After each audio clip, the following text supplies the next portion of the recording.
chiqayapman, orzular ortidan yugurayapman.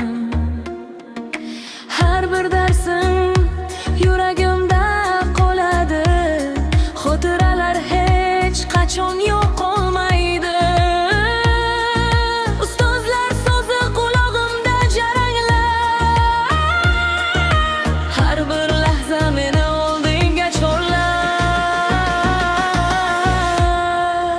Xayr maktabim, hay sevimli joyim, sen bo'lding mening ilk orzu yo'lim.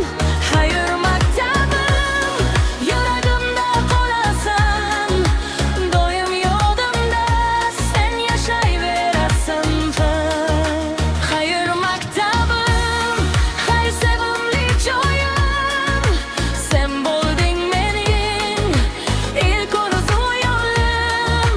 Xayr maktabim, yuragimda qolasan, doim yodimda sen yashayverasan.